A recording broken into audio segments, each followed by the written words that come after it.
Oh, there we are. Hey, There we are. Yeah, well, sorry, So, my camera's not working. I don't know why. It's, oh, that's you might have a block on the top. Some of the cameras, if it's a separate camera, they actually need they have a little slider and it goes across the actual lens. And I've had people oh, on calls just not being able to work it out. But if you look up, there might be a slider on it. But oh no, anyway, it's on the piece on the laptop. Anyway, right. you're here, and that's the important thing, Peter. Okay. I'll try and connect Lou, who's downstairs. I'm listening. I'll go down and sit. Okay, that's fine. Um, right. Well, we'll wait until they regroup, if you don't mind, everybody, and we'll just carry on.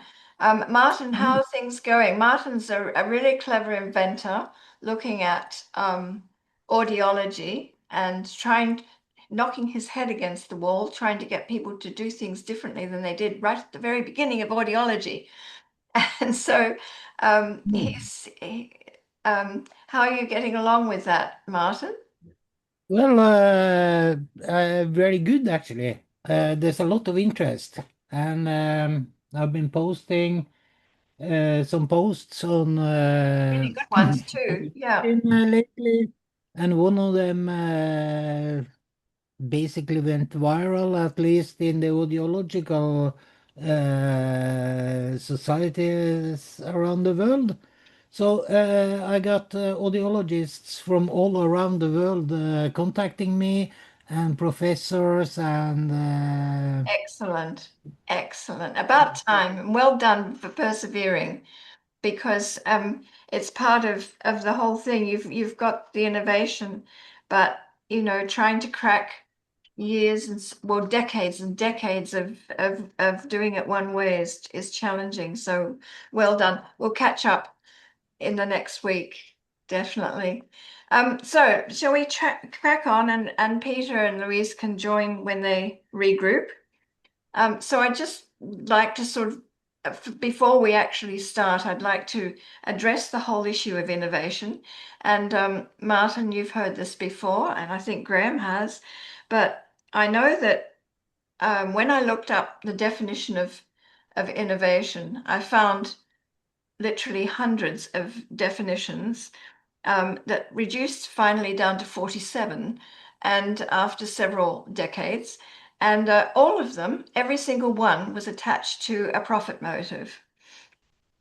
And I want us to realize and to focus on the fact that um, it's not always about profit. My definition is it's creating something new that makes things better for someone, for several someones, or for something. And I use the example of Alexander Graham Bell. I mean, he didn't invent the telephone for any other reason but in the hope that it would enable the woman he loved, his wife, to be able to hear his voice for the first time. She was profoundly deaf, actually. I don't know if you know the story, Martin. And in trying to solve that heartbreak, he actually accidentally gave humanity one of its most revolutionary tools. So, unfortunately, it didn't work to achieve what he wanted, but the rest of the world benefited, and that's often the way. And he then went back to teaching deaf children and inventing other things. So innovation's not always there for the profit motive. And I just wanted to sort of land that as a beginning before we go on, because it's really about the what if question. And it's the most powerful question you can come across, in my view, when you're looking at a situation, is what would better look like? And so Graeme is rather the master of this. And as we were saying earlier, we've known each other more decades than we wish to mention.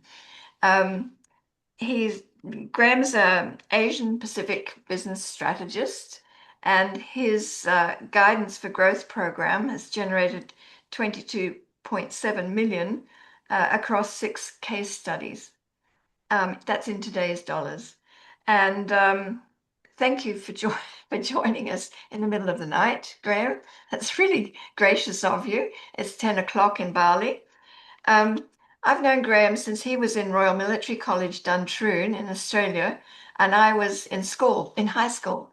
And we have our paths then crossed in really unpredictable ways, although I don't believe there's such a thing as coincidence, and I don't think he does either. And I have enormous respect for him, not just for his innovative thinking and the way he goes about things, but for the fact that he embraces that with a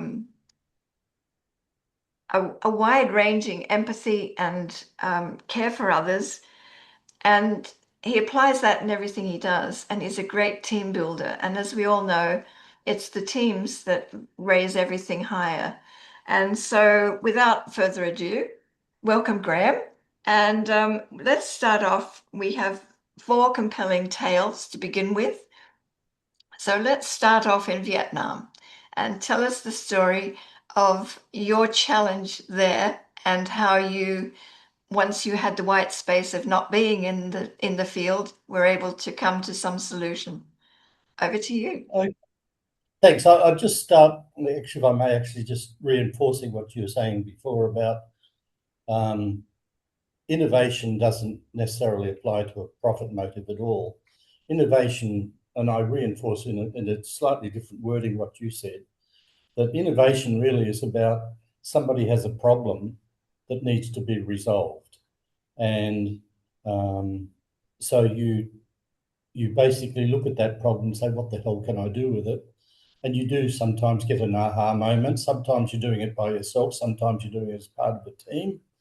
But that's the general, very broad brush idea of it. Now, it can be a little bit more involved. But I'll start with the one in Vietnam because that was probably the simplest. And that was a situation where, being in the field in Vietnam, I was running a stores platoon attached to a workshop, and the people in Australia would send me parts. We were looking after tanks and armoured personnel carriers and rifles and trucks and all that crap. And so somebody would send me from Australia, a stores area in Australia, some bits and pieces for one of these things. And I would receive like 6 packets of a specific size nut that were all exactly the same, but they'd been picked 6 different times, right? Huge labour costs and everything involved.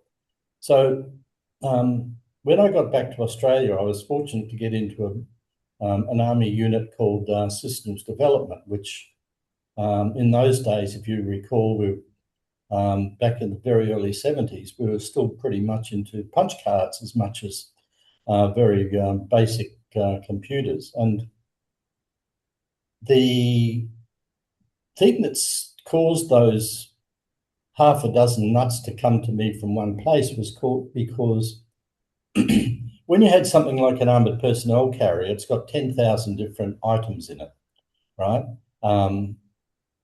And they might only be 3,000 actual items, but that nut and so on gets repeated time and time again. So somebody goes through that and says, okay, well, there's Graeme over in Vietnam. He's looking after 35 armoured personnel carriers for 2 months, and we've got this scaling where we've got a calculation that says for this particular nut, for this particular area, we need to have 1 nut for 100 equipments for 12 months, or it might be 20 pieces, whatever. So somebody sit down with this new thing called a calculator, and they'd work out what the quantities were that required, and they'd add that, and that's how I ended up with 6. So in this division, we said, well, okay, what can we do with this? And we put the scaling basically into punch cards. And with punch cards, we then were able to put in 2 things at the front, 2 cards at the front, one that said how long people were going to be, how many pieces we had to look after and for how long. And in the space of minutes, it chucked out a response. Now, we calculated the cost saving on this, And we said we worked out that basically under the old system it was like $1 an item to calculate this. With the punch card, it was down to 3 cents. Now, it not only meant that we had that sort of saving, but for instance, when one unit burnt down in Australia, we were able to give them a new scaling for the whole unit, a tank area. We had the whole scaling for that store in 40 minutes. Now, this was revolutionary at the time. So that's what that particular thing was about. But it was a team effort. And like everything, you don't have it to yourself. You've got to sell it to somebody, right? You've always got a customer. So we had to sell it to our superiors to get it done. Our team effort was not just our team there, but we had to bring in a crew from outside to do the actual work and the punch carding work and sell that to get that finance to do all that and so on. So the team effort was definitely there as well. Yeah. So really what was happening was, instead of them looking at, okay, you're going to repair a thus and such, and you'll need for a thus and such type of repair, you need these parts, and you'll send one lot of those parts. It was every single line item that went into that came separately. Is that what was happening? Yeah, so there was 10,000 punch cards, you know, in a few boxes, and you fed them into a punch card machine with 2 cards at front, and it just went and worked out exactly what you needed. Yeah, yeah. That's interesting. Right. Yeah. On to the Okay. next. Very old, but it's still totally valid as a principle of what going that aha moment can do with what you can come up with. Yeah. Yeah. Tell us about your toilet paper experience. Okay.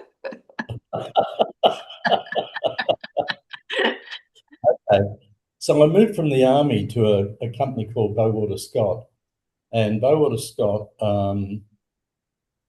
is a company that did tissue paper products like Kleenex.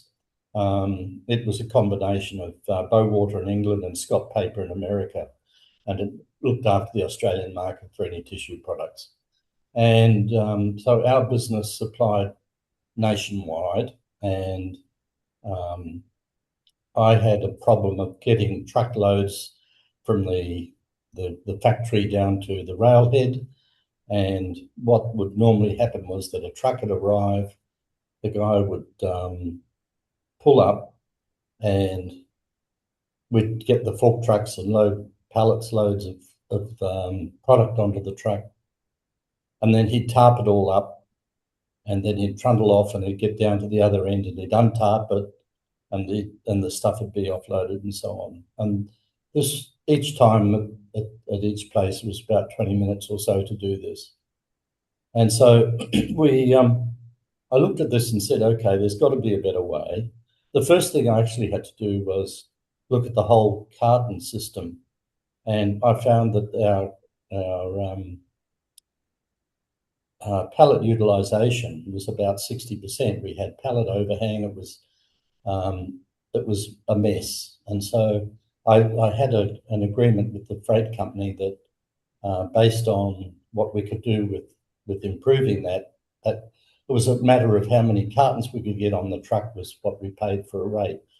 And so I went through a process of pallet utilisation. We got up to 97% pallet utilisation, and within the pallet, and that then allowed us to, instead of having these trucks come in and being tarped up, we could set up a system of loading them from the rear. So how to do that? So I went and had a look at Coca-Cola factory, and the Coca-Cola bottling plant had a system where the manufacturers of the cans and so on would deliver truckloads 24 hours a day, and the trucks were set up with conveyors on the floor that were powered conveyors on the floor, and when the truck pulled up to the dock, these conveyor would offload the pallets of cans, and there'd be conveyors on the dock and so on, and they'd just trundle off. And I looked at this, and the price was, those days, this is back in early 70s again, was around about $2,000, or in fact $4,000 across the thing per metre for the truck, 12-metre truck.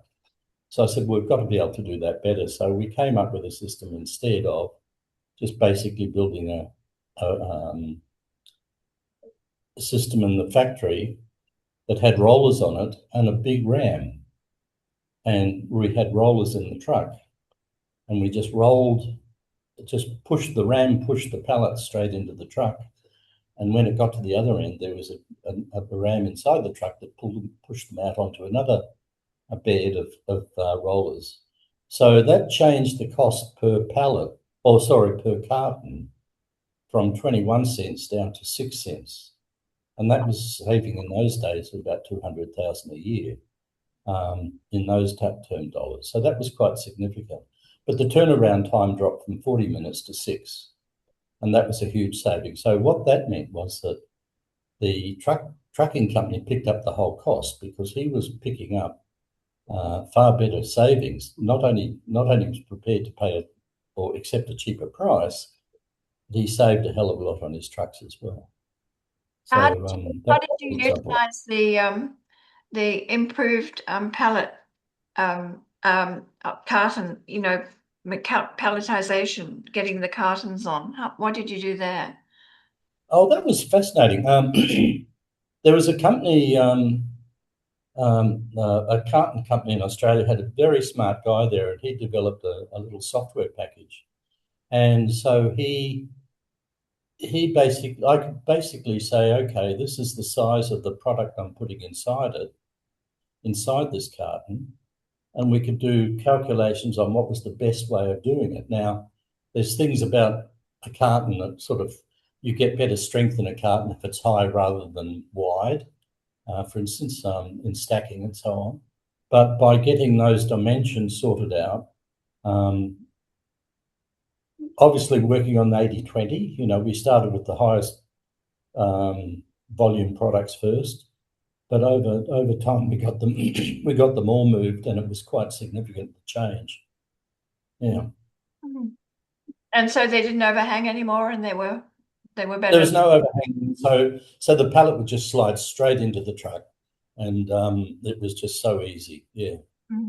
Now, the other interesting thing about this, once again, talking about selling something, so I had to sell this idea. I still had a little bit of cost for our business, like about $15,000 for the bed that the pallets had to sit on to go into the truck, right?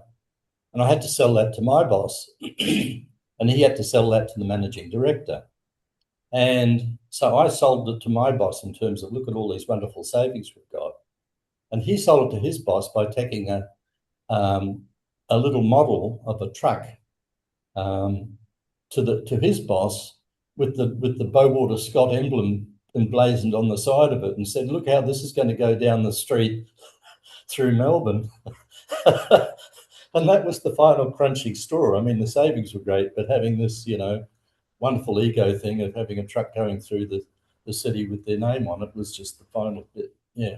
That's fascinating, isn't it? Because how to sell something is very well to. If you can't get it accepted, then you're toast, really. So yeah. That's brilliant. Tell us how you came to work for a car company. Oh, okay. So, well, actually, before I went to Bowater Scott, I was at Nissan Motor Company. I came out of the army and went to Nissan. Now, tell us how you got to Nissan. Why you use Nissan? Okay. I love that.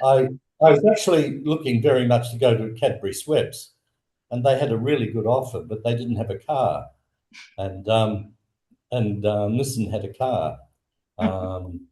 So I took the Nissan job. So I went in there as warehouse manager initially, ended up as national parts manager through the organisation. And through that process, it was about what we could do to innovate.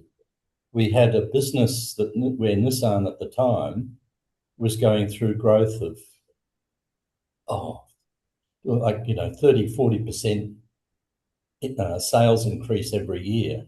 In fact, it was more than that. Over 3 years, we had 200% sales increase. Wow. And so it was just phenomenal. And the warehouse I went to was a brand new warehouse. They just moved into it, and they had come into it, and what they'd done from the old warehouse, they picked up all the racking and all the shelving and everything and just moved it in exactly as it was. Same system of numbering and everything else. And and the vice president, the Japanese vice president of the company, had said to Japan, "This will be all we'd ever need," you know, and we were bursting at the seams. We called it, excuse my language, we called it Furukawa's fuck up, you know, because it was just so overwhelming. But what I found was that the layout and everything was so crazy that for the Christmas rush, we had to bring in people to handle the extra workload 2 weeks beforehand, just so they could learn the location system. Because I could stand in one intersection, for example. There were 60,000 parts in this warehouse. It was 150 metres long and about 60 metres wide. Okay, so it was reasonable size, and mezzanine, double deck, and all the rest of it. And I could stand at one intersection, and the row numbers or bin numbers would be 64, 27, 123, 49. There's no way somebody could learn anything from it. So there was a case of just reorganising the location system that made sense. And so and the finished people could learn it. We changed it, and basically somebody could learn it within three. Yeah, but 3 how did minutes. you do that, Graeme? Tell us about standing on the mezzanine. Oh, okay. So I was very lucky. This is where teamwork is actually so important.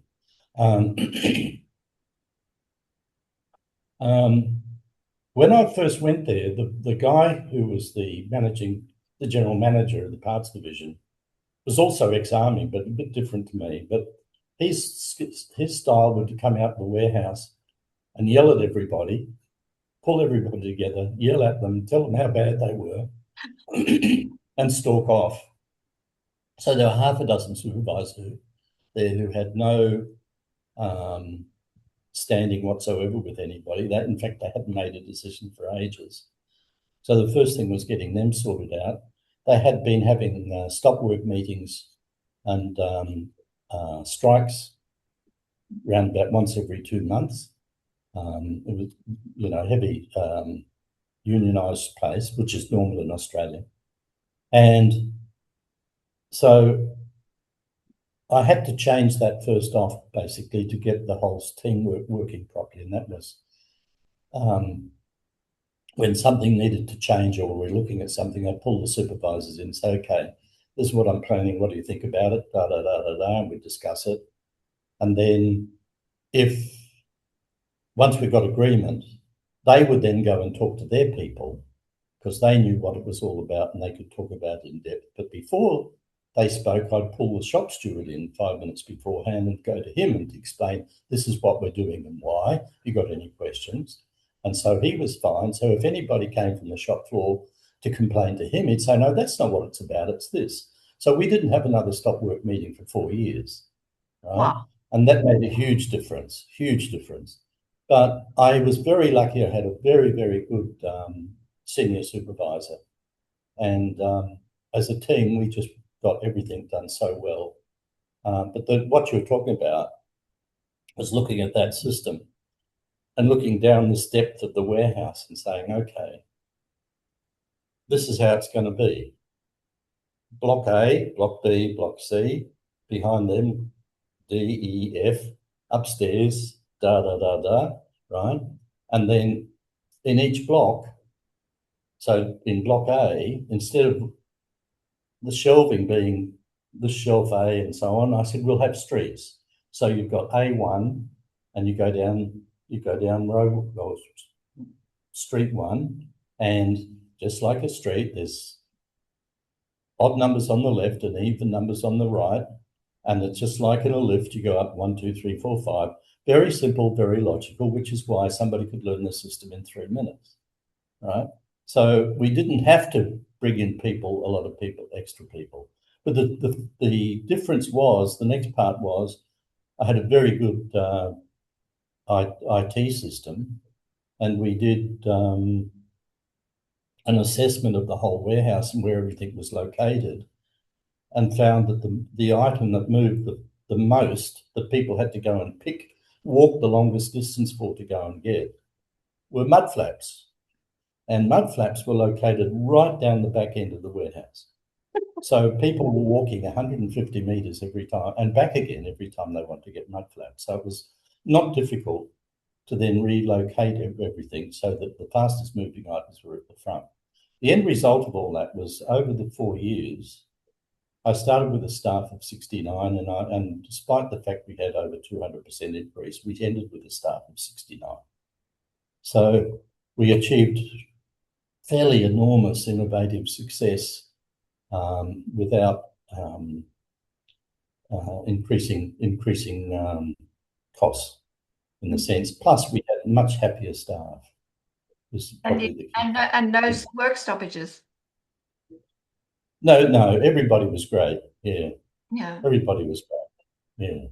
I go back to my introduction, and you're very good at building teams and showing empathy and how you go about it. So, full credit.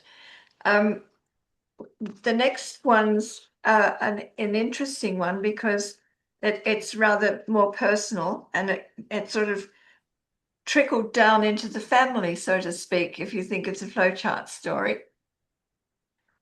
So which one's that? Flowchart, when you were trying to learn, when you were out at university. So while I was still in the army, they sent me to do an accounting degree, and this is once again about 71. So part of the accounting degree was a subject called EDP, and the university had punch card system and so on. And one of the subjects was EDP, and another one was commercial law. And the part of the EDP subject, apart from learning how to do COBOL programming, was learning how to flowchart. And in commercial law, I got the textbook and I looked at it and I said, this is crazy. I just can't understand this at all. This is just nonsense. And I said, what do I do? And I had that so-called aha moment. And I said, why don't I try flowcharting this? And so I sat down and I flowcharted the commercial law text. And it turned out to be nothing more than an expert system. Right? And as luck would have it, we were able to take, a few pages of notes with us into the exam. So I ended up going from a situation where I was quite sure I was going to fail to getting second-class honours, because of that factor of being able to just simply sit down and flowchart and make sense of something that said, if this, then that, and then end up with precedent for each end final case. Yeah. Well, I can attest to the power of the flowchart. My very first management job was in Los Angeles in the Valley, and I was running the a field sales office for Tektronix. And Tektronix had two divisions: test and measurement, and you probably all know a Tektronix oscilloscope, and information display systems. And they were actually each department was having a bit of a war, because the two directors were one-upping each other at a terrific rate. We had a 45% staff turnover when I took the job, and that I was so junior that they Beaverton, Oregon head office was very reluctant to see me appointed. So they said only if she flies up to Beaverton to get approved. So I came back with the job, and actually, there's a funny story, because the very first management meeting I had, I was giving a presentation, and all of a sudden everybody disappeared under the big desks. And I thought, what have I said? What have I said? And somebody grabbed me and pulled me under. It was an earthquake. But I'm getting back to the flowchart. We had all kinds of problems with people really giving grief. It was back in the day when you had an order processing team who did the order processing, and people came with what it was they wanted. The sales team would say, we want this, and we want it by then, and we want it there. And they were getting very aggravated with their order processing team, and they would come to me and say they're unreasonable and this and that and the other. So I thought, well, what's the problem? And they had, back in the day, they had a big desk rack. I mean, it was massive. It would make War and Peace look like a short novel or a short story. It was a massive thing. And when you took this position that I was in, you had 6 months to learn it. Well, I thought that's daft. If you're in charge, you've got to know it on day one. And fortunately, my degree is in English, and I can read and distill information very quickly. And so I looked at it all and I thought, oh, and I did exactly that. I flowcharted it because I'd been watching. I didn't know how to flowchart. I'd never been taught, but I was watching the systems analysts and they were flowcharting. And I thought, oh, that's a really good idea. And so I just adapted it. And I made a Quarto page that showed the whole system. And then we had, I held a meeting called Contrary to Popular Belief, There is a System. And everybody rocked up. And well, to stop the two divisions warring, I had each division do a presentation on what they were actually doing to the other division. And people were sitting there going, no, really? Oh, wow. Because they didn't understand, and they're in the same office, And so then I said, and here's the order processing system, and distributed this Quarto page, and everybody sat there and you could hear just this intake of breath, because we were dealing with Edwards Air Force Base. This is back in the 70s. Now, what does that ring to us now? It was the space shuttle and the launch of the satellites that are just now bringing back the star shots from outer universe. And all of that was done in this field sales office. It was brilliant. And so there was a lot of authorities, because, you're going to a government department, it's NASA, there's government departments that are approving this and that. And there was reasons why things had to go in a certain way. And so it was sort of an if this, then that flow chart. And once people saw that it was part of a very complex system of authority and recognition and approval, they all went quietly after that. And they actually apologized for giving grief to the order processing people. But it also, this was the era of the Apple IIe. It just new on the market. And so when you think of what they were accomplishing with these displays, isn't really remarkable. And the fact that they've endured all this time to be giving us these wonderful images back from outer space has taught me a very valuable lesson that I have used extensively, and especially when I was working with HP. And that is, it doesn't have to be the smartest, and it doesn't have to be the newest, and it doesn't have to be the shiniest. It just has to do the job it's there to do, because that's exactly the approach that they took. And if you were to come in later and say, oh no, that's an old system, and change it, it would be at your peril, because that system was so beautifully crafted that it's giving the results that it is now. So yeah, the power of simplicity in showing information, which is similar to what your boss did with Bowater Scott in saying, what's the key thing that's important to the person I have to sell it to? Image and sales. And it's the same thinking. I'd like to expand on that a bit, actually, because it's quite important that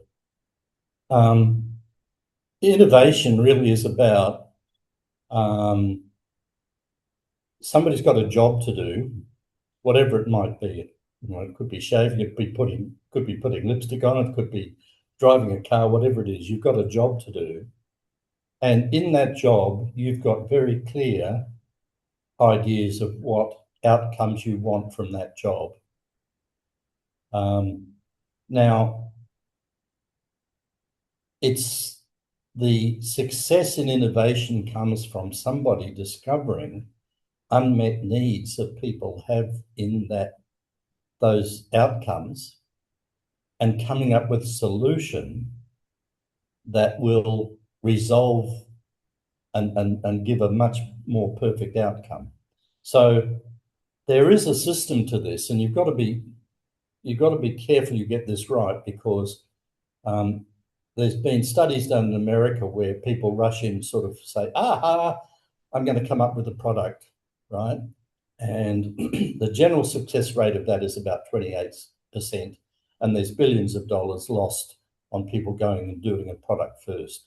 What you must do is go in and do your research on exactly what it is those unmet needs are. Now, you don't ask the customer what do they want, because as Henry Ford said, if I'd asked the customers what they wanted, they would have said a faster horse, right? That's not what you do. You go and say, okay, what problems are you having?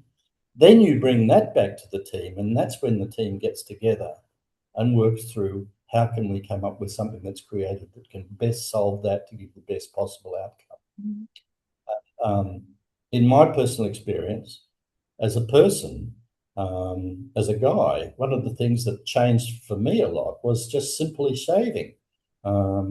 Years ago, we had what was called a safety razor, and guys were walking around with cuts on their face, with little bits of paper stuck to stop the bleeding and all sorts of nonsense. And Gillette went through this process and went and asked exactly what it is people needed for the outcomes that weren't being met.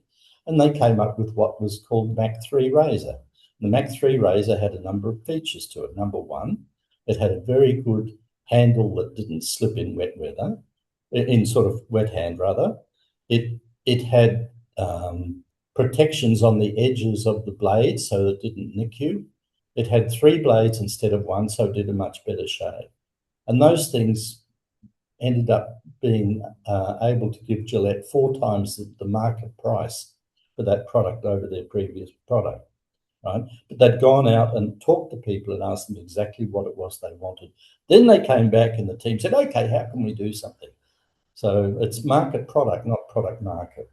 Yeah, absolutely. And one of the things that I work with people when they're looking at where they can, especially in times like now, where small businesses is really struggling to survive, and because they were designed for a much more stable environment than we have right now, and it's much more volatile. The impacts are different and unexpected, and I work with them at working out what their key offer, how relevant it now is, because everybody thinks it's as relevant as it was when they started.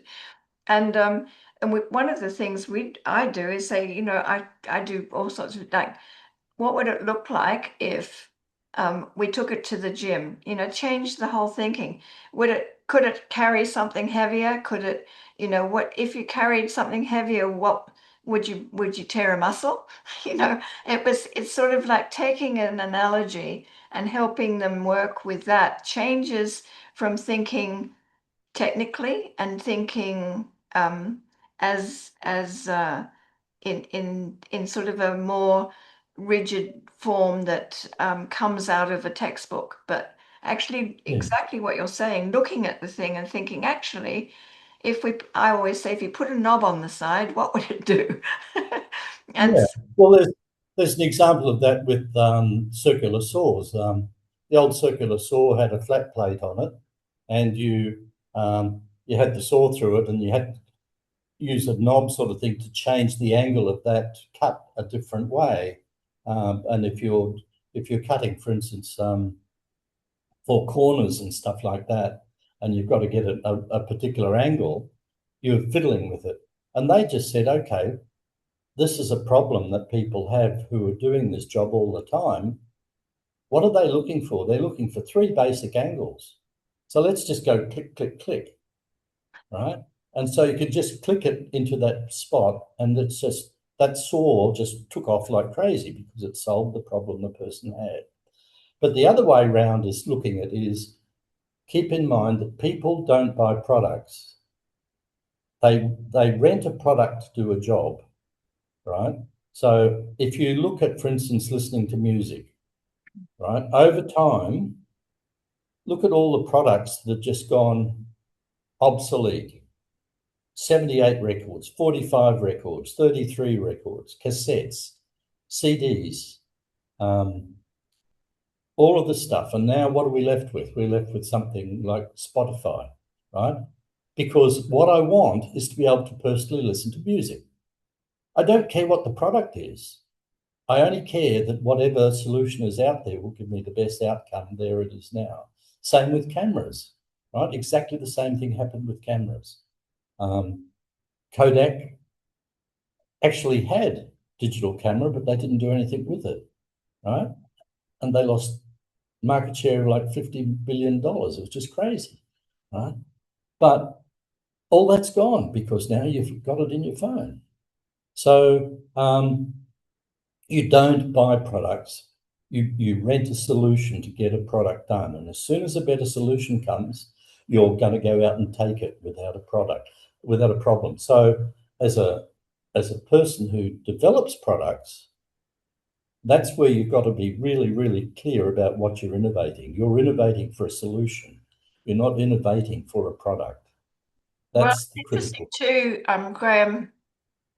I was at a launch of at Yamaha at their European headquarters or their UK headquarters in Milton Keynes, and I was looking at their new pianos. They were launching a new amazing thing because they have done some amazing things, Martin, in audiology as well, where with their sound systems.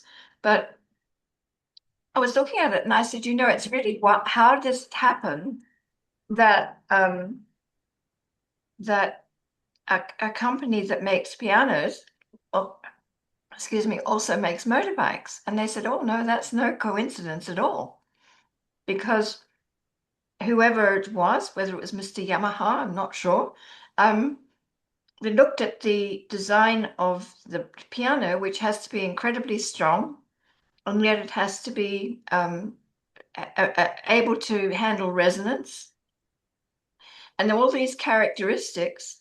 And that's exactly what a motorcycle needs to have in its engine. It needs the same thing. And so they just adapted the whole piano concept and put it to motorcycles. So amazing. yeah, it's an absolutely fascinating story, and I've written about it in one of my books because it's really compelling. And then they didn't stop there. They thought, okay, what can we do with kitchen appliances? What's needed? Exactly what you're saying. What's needed in the kitchen? So instead of all sitting around a table and having a good idea, they sent 200 people out to go and visit kitchens all over the place and report back. And of course, the answer was there's no bloody room in the kitchen. every surface was covered. Every surface in all the kitchens, nearly all the kitchens, they weren't well laid out. There was nowhere to put anything, and so things were stacked, and other things were brought in and put in front of things that had to move when you wanted to get to that drawer. And so they said, well, kitchen organization's the real issue. And so there was no room for the microwave. This was why they were having trouble selling microwaves, because there was nowhere to put it. And so they incorporated in the cooker. Yeah. And that immediately solved a major problem. And it's the same thing with McDonald's. They wanted to improve their milkshake business. And so the labs all went by and they made different flavors, and other teams went and did different things. And one man went and sat in a McDonald's restaurant in the morning and watched how people drank milkshakes. And he discovered that the milkshake, certainly in the US, was the perfect breakfast food, because people would leave. They'd have to leave really early on their driving commute to try and avoid the traffic. They'd pull into McDonald's, pick up a milkshake. It's not going to spill on you. Well, the new straws will definitely spill on you, but that's another story. And so it was actually, they were taking it as a breakfast food, where everybody else was looking at, different flavors and everything. He had the real function of what it was, and they could work from that to actually enhance the ability to sell milkshakes in a different way. So it's all about exactly what you're saying, people. What's the real need? So anybody, Martin, you're very good at this. I got this thought in my head, when we're talking about innovation. If you want to make $1 million, solve a problem for 1 million people.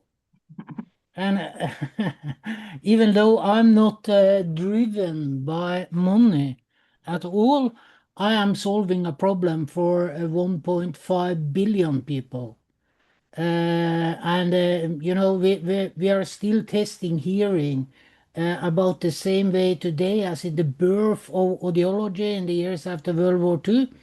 And if we go back to the first audiometer that was made, it was released by General Electric back in 1924. And we are still testing hearing by the same method. And that method is based on measurements in silence. While you can ask any hearing impaired person in the world, it's in noisy conditions the problems occur. And I am kind of shocked by we have known this for so long, that the current audiometry is inadequate, and nobody seems to be doing anything about it. And I think it has to do with the innovation ecosystems. They are made for incremental change. Um, while sometimes we have to reassess, rethink the whole problem in light of new technology. The late Professor Oren Harari from the University of San Francisco once said, the electric light did not come from the continuous improvement of candles. And I love that quote. And I think it fits very well with the state of audiology. We really need to rethink audiology. And I can see my message is caught very well from the field. So I have a lot of professors and such reaching out to me now. So hopefully my mission will succeed eventually. I've been working on this for quite some time, You actually. have indeed, Martin, and well done for you, because that's one of the aspects we were talking earlier about stickability. And I think I can't remember which of the Silicon Valley boys it was, but they said it wasn't, people say I had all the access. Yes, I had the access, but so did a lot of other people, but they gave up and I kept going. And and I think that's very much a great part of it. We're coming up to the hour, and I really thank you, Graeme, for staying up so late to share your experiences. And thank you so much also, Martin, for your contribution. Karina's had to pop off because she needed to do something for work. So thank you all for joining. I'm looking forward to the next in the series. And so I hope that we'll all be able to join on that one and see some different innovations that are coming up. We have one on dark skies, and then the last in the 4-part series is the story of Surrey Satellites. And that exactly was started by somebody watching a space launch of a satellite and thinking, I think I could do that with off-the-shelf components. And that's what he's done. And they're now building they started with, and they built small satellites, and now they're building an equivalent, a bigger version of Hubble. So that's Wow. and they've been acquired by Airbus. So who of course are hugely innovative. And also I have great respect for them because they're very tuned into giving back and to I would call good practice in the commercial world. So I hope you'll be able to join on those and see. I don't know if you know the story of Dark Skies, but we've just finished. We're just finishing Dark Skies Week, and it's the story of innovation in downward lighting to help the environment and us in our health system, and to stop city glow so that we're not interrupting migratory flights, and it's just better for the whole ecosystem. So it's a very interesting story, and I look forward to seeing you again. So thanks very much, and thanks so much, Graeme, for all that you've shared.